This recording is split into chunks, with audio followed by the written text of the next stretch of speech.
Сегодня у меня с утра заехал Nissan Note E-Power. Провожу уже диагностику новую. Работаю. Вижу, что хорошо все работает.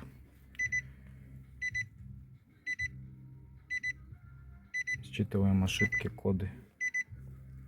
Так, провел диагностику Nissan Note E-Power. В общем, проблема у них с ГБЦ. Также инвертор у нас не работает на электромотор. В общем, циркуляции нету. Программу испытал, тесты показывают, все хорошо, все работает. В общем, теперь можем диагностировать Nissan вот такие модели. Вот он даже машину определил, ВИН номер, все как бы, все видит. Консолт работает отлично. У нас приехал вот такой шаттл. Он у нас откатался 2 недели где-то примерно. Делали мы замену ему выжимного подшипника. Но он у нас на китайском холостом ходу. И вот что-то, короче, у нас он разгерметизировался какого-то хрена. В общем, будем решать по гарантийке. Так как мало очень человек отъездил. Пошли навстречу по-человечески чисто. Хотя гарантии нету. Всем говорю, что из бэушных запчастей гарантии нету. Собирать вот это дерьмо. Но сделаем, да, Макс, что? По-человечески. Тоже подходим к таким делам. Стараемся. Сделаем. Макс почти открутил сцепление уже. Сейчас будем смотреть, что с ним произошло не так. Крутится-то хорошо. Вроде бы, да? Да, нормально крутится. Он просто не герметичный. Просто не герметичный. Я вот, например, я говорю, что у него манжет наверное. Манжет? Ты что скажешь? Я думаю, что это резиночка боковая, сука. Ну вот, давай, я говорю, что ты это. Короче, ставки делаем, да. Пацаны. Ставьте, кто на манжет, кто на на резиночку боковую. Короче, с Максом, короче, мы собрали другой подшипник, весь на оригинале вообще. Средняя оригинал, это муфта оригинал, и это тоже оригинал, короче. Китайских подшипников здесь вообще нету, это все полный оригинал. Будем ставить другой подшипник, вот тот утиль. Как-то так, в общем-то. Жалко, конечно. Машину откалибровали. Все хорошо, повторно все пошло. Сейчас ротор калибрую. Все нормас.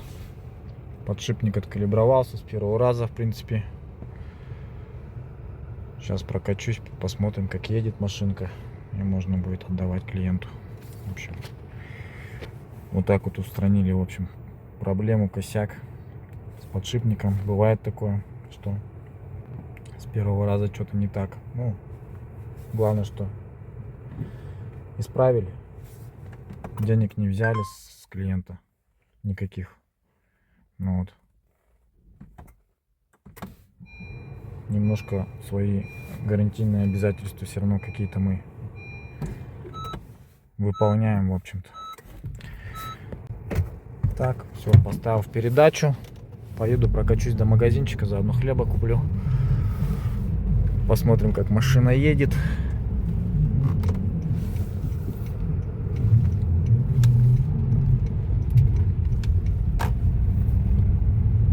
Ну что, едет шикарно. Ни пинков, ни рывков. В принципе, в первые разы у нас первый подшипник, который мы ставили, он тоже не пинался, ничего, никаких шумов, ни звуков, ничего не было. Просто он, сволочь, почему-то разгерметизировался. У него была собрана средняя муфта, потому что стояла там, короче, уже сборка была. То есть вмешательства в муфту были, поэтому, когда обратно собрали, видать, ну, собирали не мы. Это уже подшипник был уже собранный до нас. Поэтому мы его решили применить. Вроде проверили на герметичность, все хорошо, но он, сволочь, у нас свистанул. А этот подшипник я сам своими руками собирал. Вот. Он у нас проверенный. Тоже его. Ну, посмотрим, как будет бегать. Самое главное, чтобы бегал. Чтобы машинка к нам не возвращалась. Это самое главное. Ну все. Прокатился на шаттле. Все хорошо. Можно отдавать клиенту. Машина едет нормально.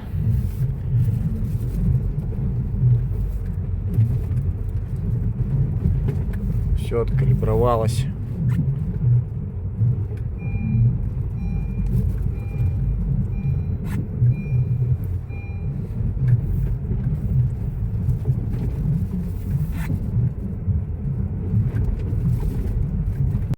Вот, провожу диагностику. 50 с копейкой блоков в этом машине. Литий-ионная батарея стоит. Сейчас смотрим все ошибки, сканируем.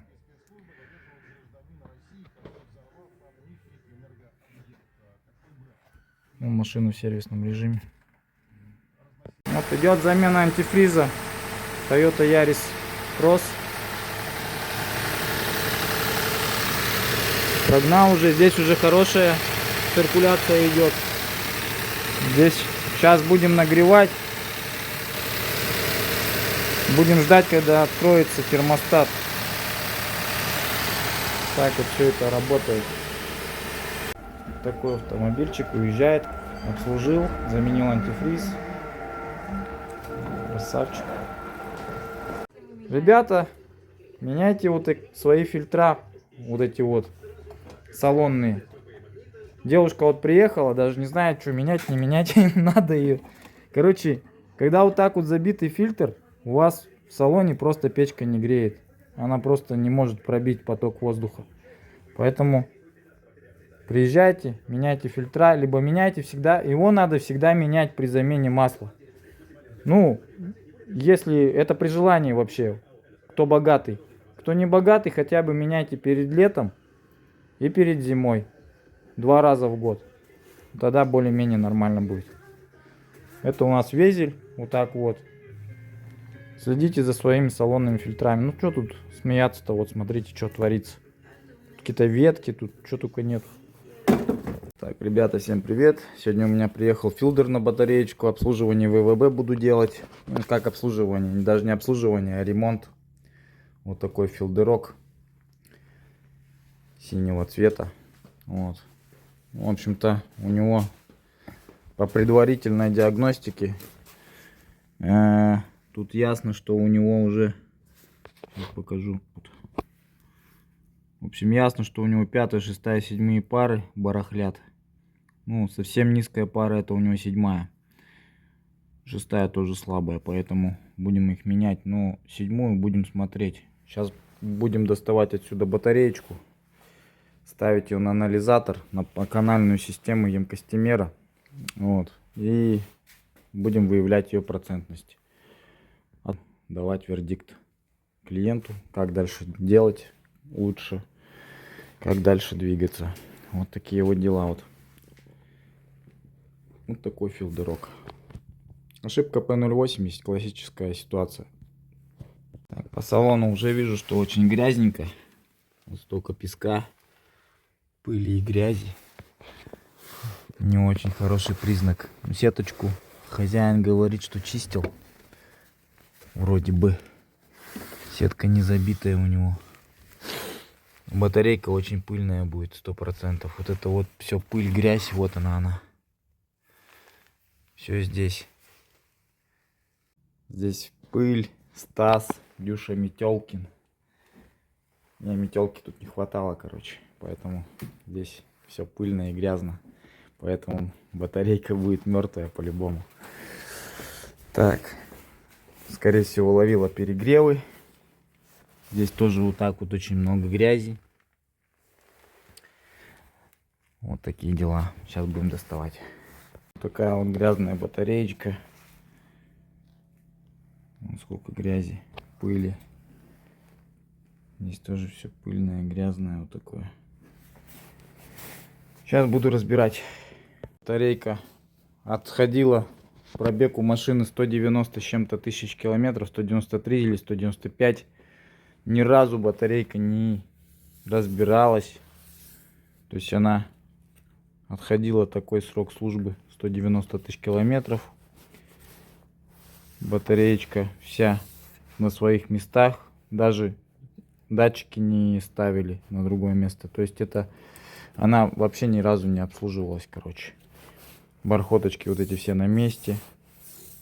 Это они, еще раз говорю, они как пломбы являются. Вот. Ну, то есть если один раз сорвал, ты ее так уже не наклеишь. И в принципе картина такая, что сейчас будем смотреть, подключать оборудование, там видно будет. Продержалась она у меня на компьютерной диагностике 5 минут почти что. 4 минуты 30 секунд она у меня продержалась на нагрузке.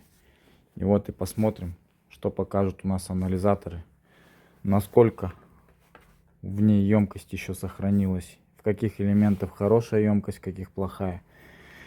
В общем, сейчас будет вот такой вот у нас вердикт. Сразу обратим внимание на контакты. Контакты все вот такие. Есть окислы жесткие. Здесь тоже окислы есть. Сейчас посмотрим. Вот такие вот окислы. Ну, это классика. У всех так. С такими пробегами батарейки. Ну что, посмотрим, сколько батареечки пыли осело за столько лет.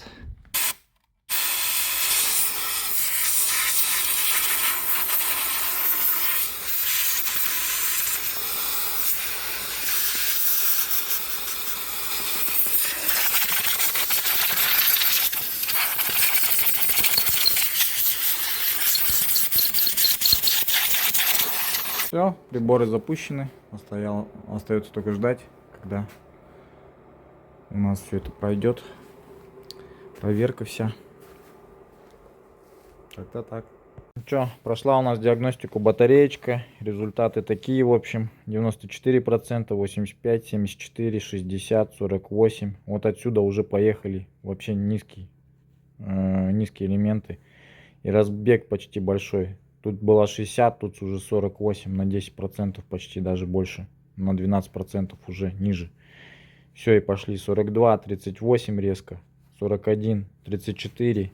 И резко 2 убитые. Тут сухие банки. 22, 22, 28, 32, 34, 39, 46, 62, 74, 77. Вот отсюда уже более-менее нормальные. Раз, два, три, 4 элемента оставшиеся. Вот эти тоже можно 1, 2, 3, 4 оставить. Все остальное, по идее, я должен подставить где-то 60%. Вот, вроде уговорил клиента на замену на все 60-ки. От 30-ки, 20-ки мы все будем менять. 40-ки будем оставлять более-менее еще. Хотя они тоже, в принципе, слабые очень по сравнению с вот этими элементами. Но я их оставлю. Вот, бог с ним. Мы мощные элементы в середину поставим, а более слабые в края растасуем. И эта батарейка еще побегает. Но она уже конченая, по сути, эта батарейка. Вот. Вот так растасовал. Вот 40-е они у нас уехали в самый край. 41%. Здесь тоже у нас вот все 40-е, они в краю. Вот. Дальше пошли у нас чуть-чуть 60-очки. Здесь тоже пошли 60-ки. И середина у нас самая мощная. Это у нас 90% я поставил в самую середку. Вот такие контакты зеленые.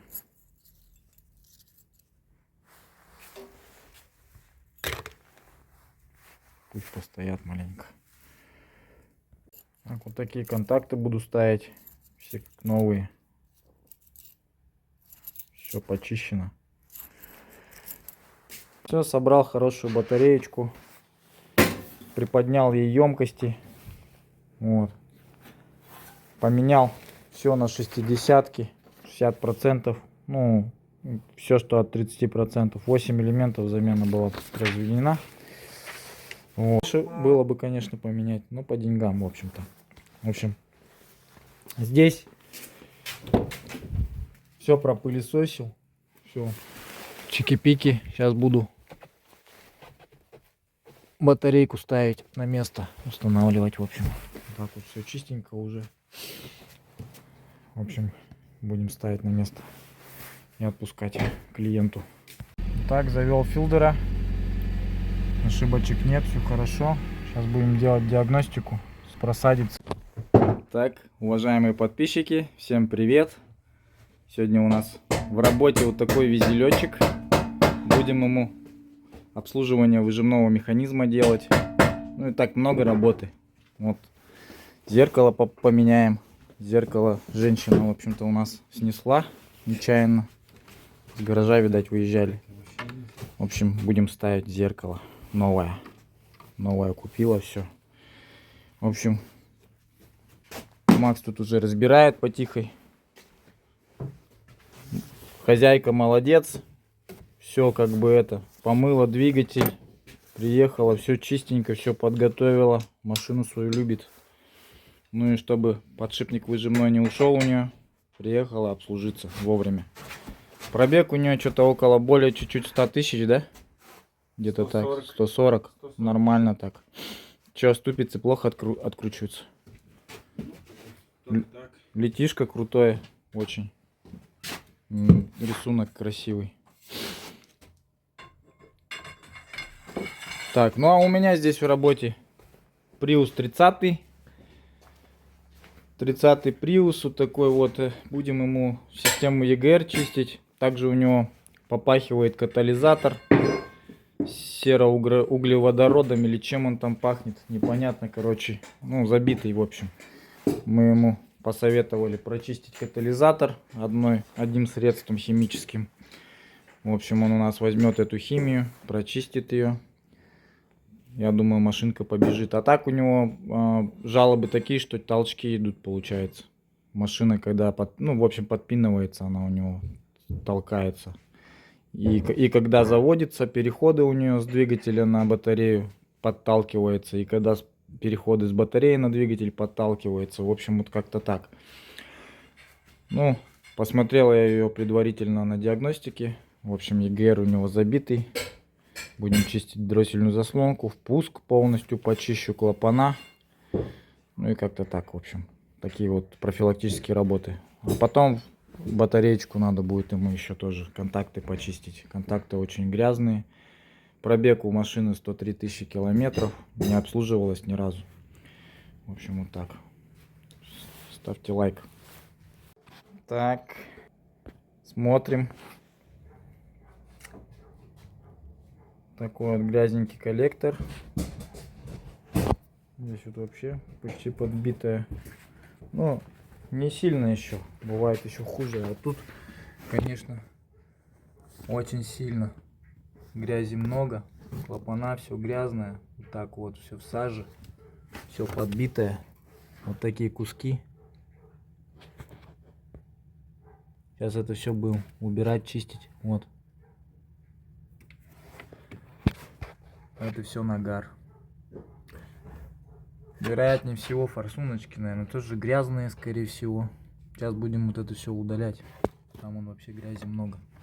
В общем, впуск очень сильно засранный. Ну и клапан сейчас откручу, наверное, тоже будет грязный. Вот, сейчас следовало доказать. Клапан очень забитый.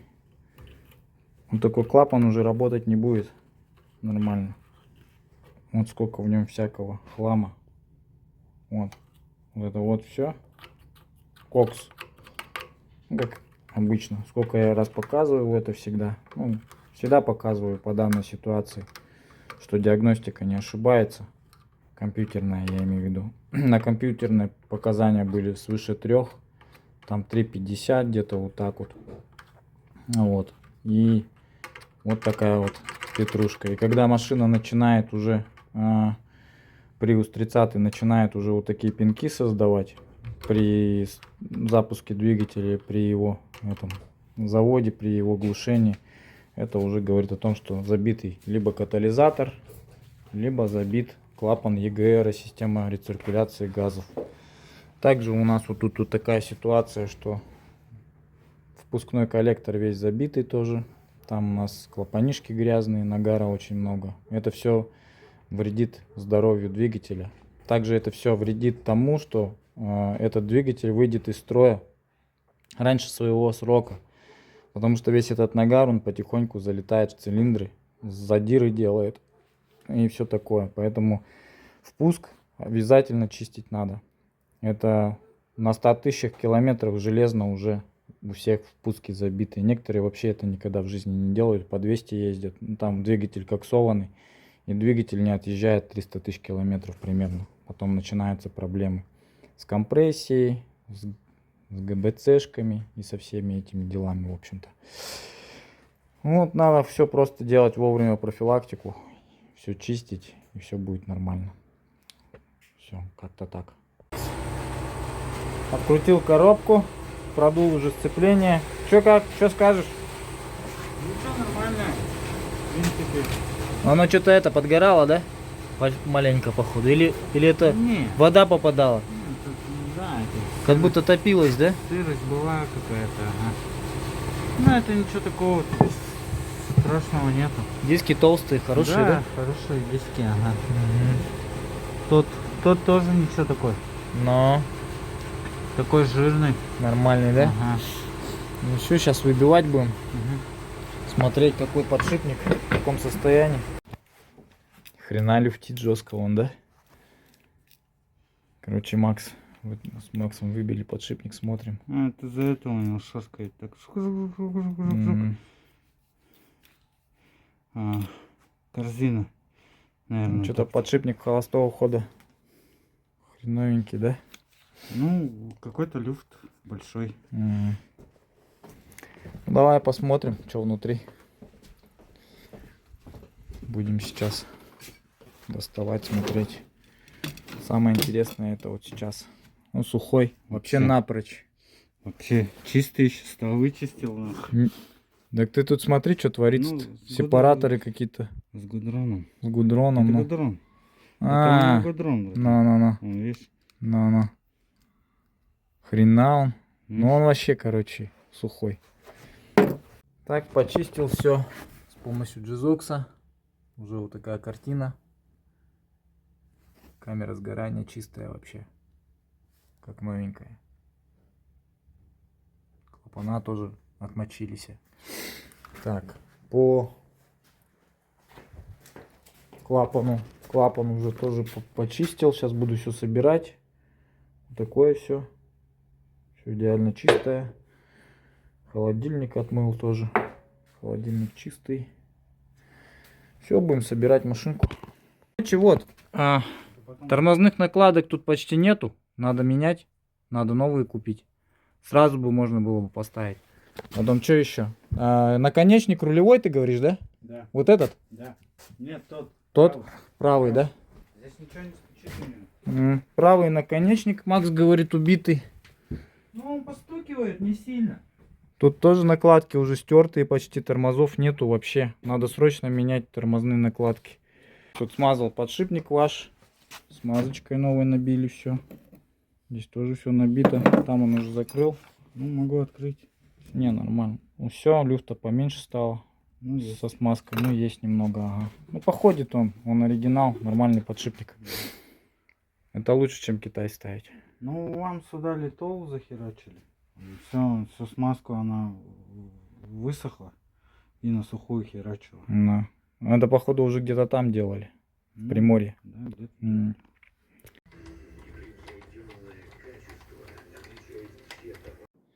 Kiss my face, say.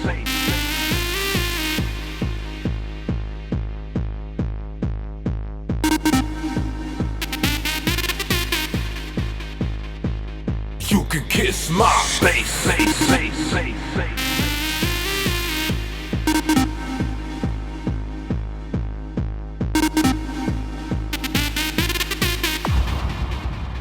Kiss my motherfucking bass, say.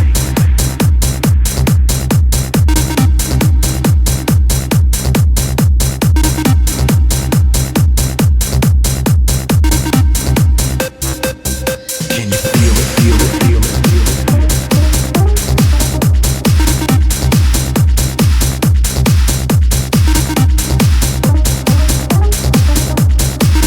Can you feel the bass? Get busy, busy, busy.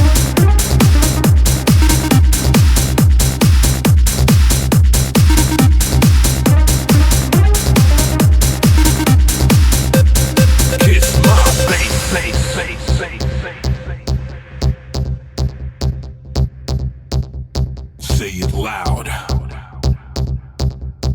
Make your speakers proud. And if you get blown away by the sound, don't worry, it's just a shockwave. Ну вот, другое дело. Завели везеля. Никакого звука. Поставили китайский холостой ход. Все работает исключительно тихо.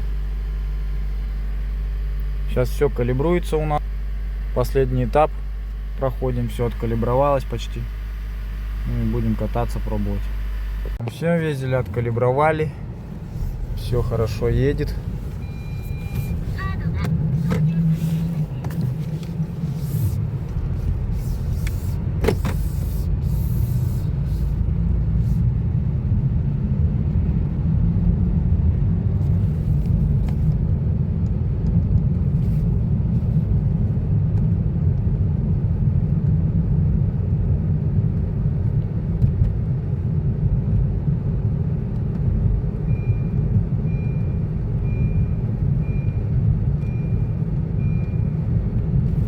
Так, зарядка идет, все нормально.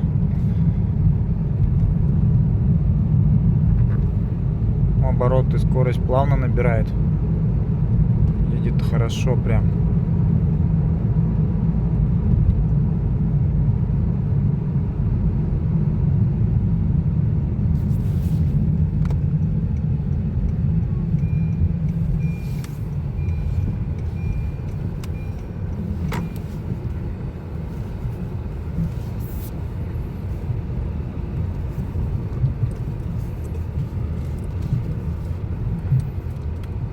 Все, машинку.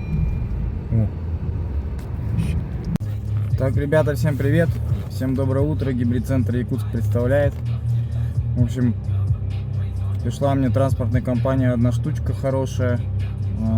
Купила я себе все-таки хороший сканер, профессиональный. Вот. Дорогущая очень штука.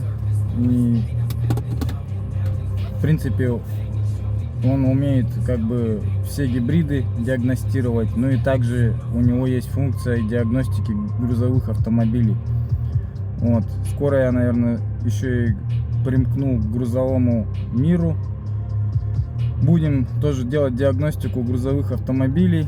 Это марки Хова, Фавы, вот такие вот тачки китайские получается. Там можно, в принципе, и какой-то европейский рынок охватывать. Там, ну не все, конечно. Это мультимарочник, поэтому он как бы берет 80% автомобилей всех производителей. Ну там есть единичные случаи, когда он что-то не может взять. Вот. Также он делает калибровки, адаптации, можно привязывать любые блоки, работа с иммобилайзерами, ну и много-много-много чего еще там можно. Там функций вообще просто куча. Вот. Что еще? Сейчас поеду его забирать. Пришел транспортная компания «Энергия». Вот, буду забирать его. Ну а также буду себе делать профилактику. Сейчас тут мне надо заправиться на своем Харриере. Заметил немножко, что у меня чуть-чуть больше стал кушать бензина. Вот. Причем дроссельная заслонка чистая, машина в порядке вся. Вот. Ну чуть-чуть немножко расход увеличенный, поэтому я буду применять вот такую штуку. Для профилактики. Сейчас поеду на заправку, залью баночку вот этой штуки и полный бак бензина. И буду его выкатывать. По окончанию посмотрим. Расход должен упасть. Всем пока.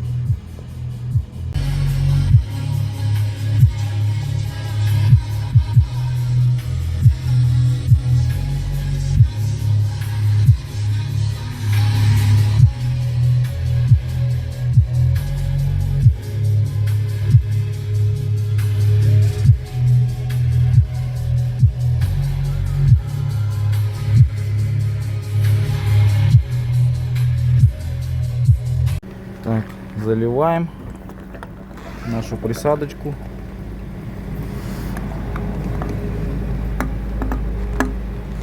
Промывка топливной системы. Добрый день. Вы выбрали бензин Колонка 4. АИ-98 на Убедитесь, колонке что ваша 4. машина у колонки 4. сейчас вот показывает 10,5 километра на литр. Могу проехать. Надо чуть-чуть побольше сделать как-то, чтобы было хотя бы там в районе 11-12. Но если 12, то вообще будет нормально. Километров на литр. Вот. В общем-то. Сейчас будем заливать присадочку с бензом.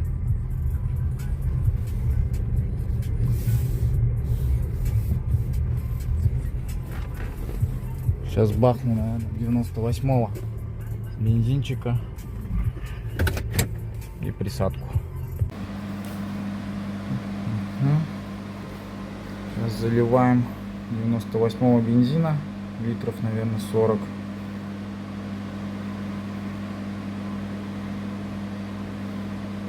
Да, 40-очки хватит. Что у нас обошлось?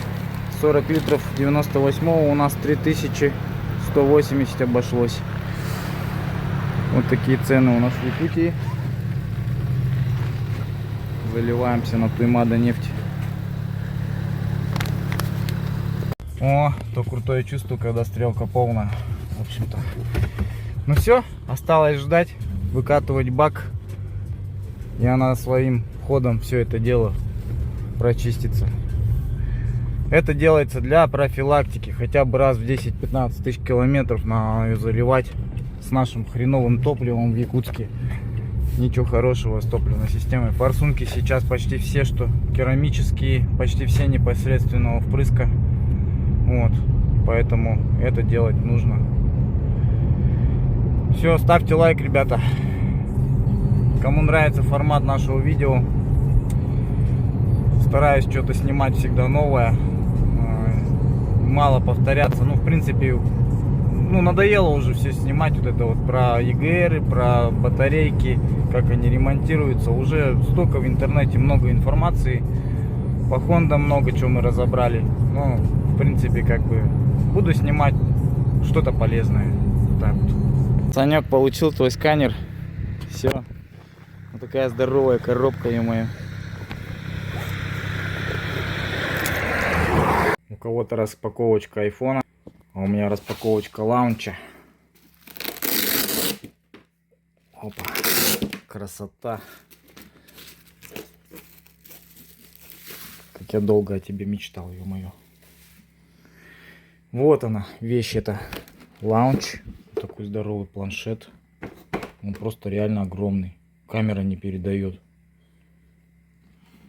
По камере он как будто маленький вообще. Пленочка. Вообще классный аппарат, конечно. Опа. У него специальная такая приблуда. Через него диагностика делается вся. Подключается к машине. Также здесь куча всяких разъемов. Такие органайзеры. Шторочки. Ух ты. Здесь всякие разные разъемчики. Блок питания. Benz, BMW, Toyota. Короче, всякие разные есть разъемчики. О.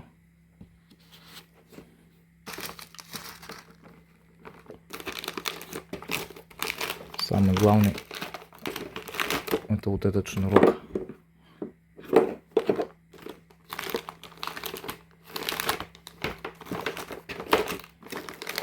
Короче, разбираться еще с ними, разбираться. На это целый день надо выделять просто, и все.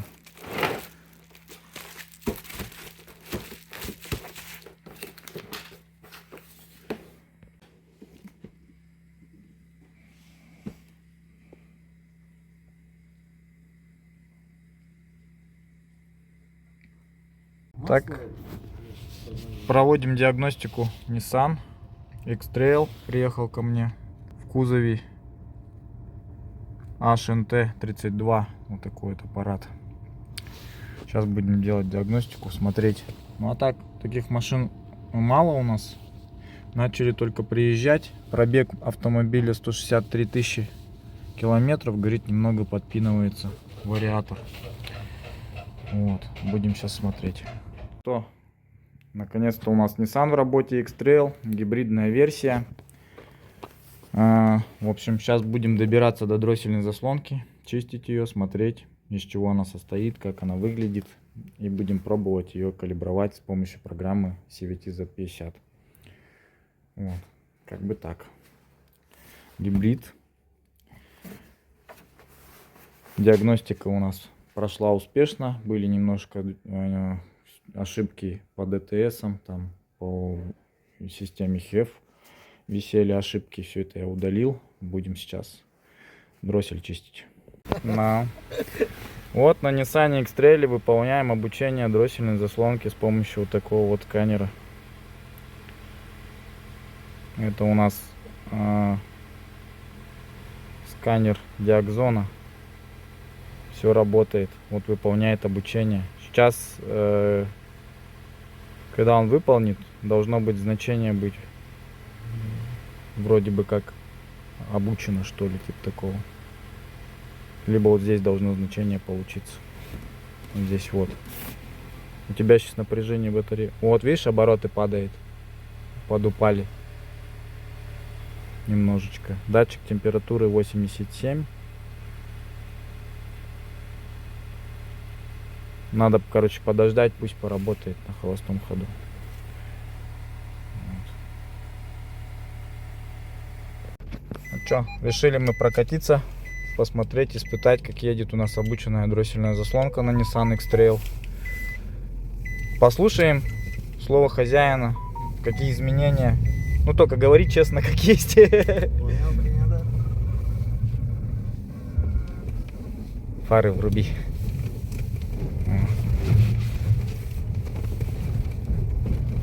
До конца обратно? Ну, так, да. До магазина Хуторок, вот туда проедешь. До конца улицы и обратно. Я так начинал Хонды все тоже. Когда мы их не знали, я все спрашивал у хозяев, как лучше, что лучше, едет лучше, нет, изменения какие. И когда мне начали говорить, что тачки офигенно ехать начали. И вот, допустим, я сделал что-то так, да, а она едет по-другому. Я сделал что-то по-другому, а она едет по-другому. Я уже знаю, что делать в следующий раз. Ну, то есть, анализируешь это все. А потом делаешь ровно так, как должно лучше всего быть. Ну, как у человеку больше всего понравилось, короче. И тогда нормально, тогда все едет. Вот это у нас обучение РКПП. Как бы, когда я научился делать его, то вот она, технология так выработалась, короче. И у нас все машины четко калибруются. Все хорошо едут, без пинков потом. Он сразу переключил, вообще без ничего. Пинков нету, да? Задержек? Вообще пинков не было, задержек не было. Вот главное, задержки были у нас, получается. После 40 до 60, ну где-то между ними, да? Ну, рабочий получается скорость. Там очень сильная задержка была всегда. Сейчас попробуем где-нибудь развернуться, обратно на парковку поставить. Нет, ты пока езжай до конца улицы. Там побольше, чтобы прокатиться. Кстати, да. А отклик на педаль лучше стало? Отклик прям так сразу не скажу. Вроде да, вроде что-то есть, Ну тут еще рояль играет то, что он зарядился, пока мы... то, что он гибрид же, да. Да, он полностью вообще вот зарядился. Он сейчас на батарейке почти едет. Из-за этого он на батарейке всегда хочет ехать. Ну, X-Trail это же у нас последовательный гибрид, по-моему, да? Или нет? Это, по-моему, у нас... это уже полноценный гибрид. Это не последовательный. Последовательный это E-Power. E-Power, понял, у них электромотора вместо этих... как вспомогайки, которые... Да, не то что вспомогайки, он всегда на электротяге E-Power работает. Всегда. У него мотор только для того, чтобы заряд давать батарейке. А он все время на заряде едет. А у тебя полноценный гибрид, как Toyota. Он у тебя умеет переключаться и на, И так, и и на так, механику, да, да, и так, и так.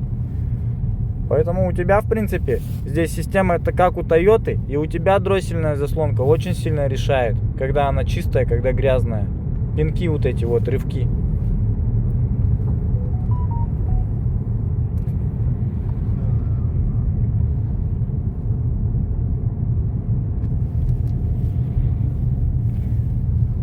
Ну что, вот начали мы заниматься ниссанчиками.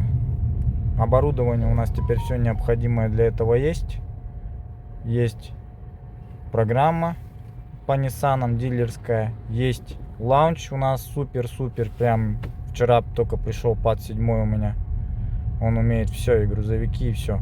Также и вот сейчас вот эту дроссель я калибровал диакзоном у нас. Получается тоже хороший планшетик. Он мне иногда очень сильно выручает с мультимарочниками. Когда приезжает машина Subaru какая-нибудь там или еще что-то. Вот. Мы чисто ним двигаемся. Ну, по Тойоте, по Хонде мы работаем только дилерским ПО.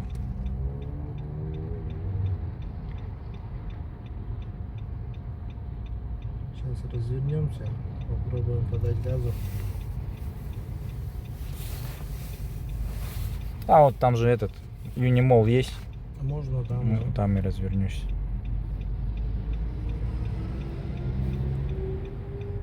Да, вообще хорошая машина. Если бы вот этот не вариатор еще. Ну да. Самое главное.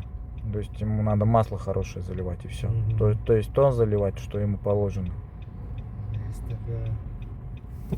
Смотри канал Джатка Сервис, вариатор центр Владивосток тоже пацаны делают, я их смотрю постоянно. Пацаны, привет, если смотрите. Может быть, тоже мой канал смотрят, подсматривают. Мы так-то все мастеровые, друг друге каналы смотрим. Вот. Так, вот тут сразу перешел. Если газу дать. Да, он сразу переходит. Мгм. Получается из-за него, да? Может. Да запросто.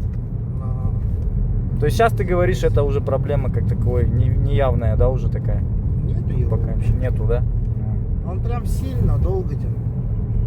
Мгм. Прям Тянул. вообще тут. Тянул, получается, вот смотри, где-то 40-50 видишь, Мгм. и он, получается, тянет. Ну, не то, что тянет. Он вообще не хочет переключать. То есть, Мгм. имеется в виду, он обороты прям большие Держит, держит. ну. 2500, 3000 оборота держит и не переключает, получается. Ну.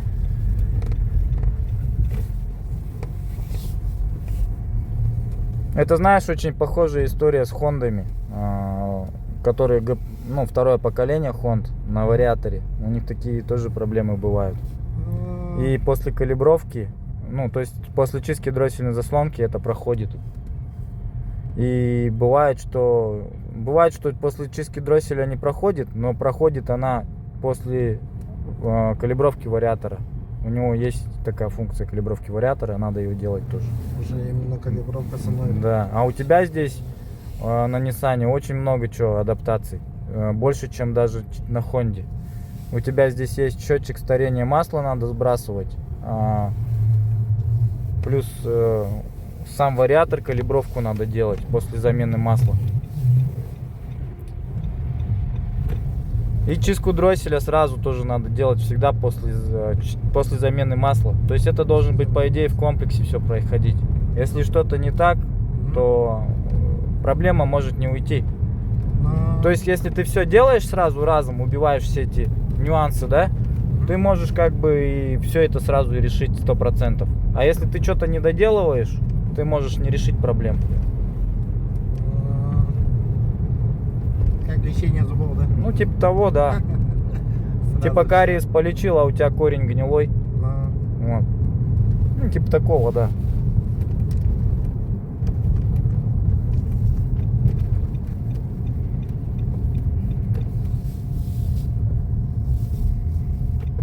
Надо складовку сделать. Угу. Это я сделаю.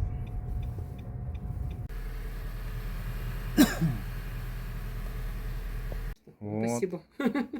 Приехал ко мне Кашкайчик на чистку дроссельной заслонки. Дроссель почистил. Сейчас будем проводить обучение.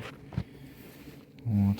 Найдем его и сделаем адаптацию. Кашкай полетел с чистой дросселем. На масляном сервисе у нас Toyota CHR идет промывка масляной системы. Также моем форсунки с помощью SL, химии SL. Ну так, чисто профилактические работы. И будет заменена масло в двигателе на Moly Green.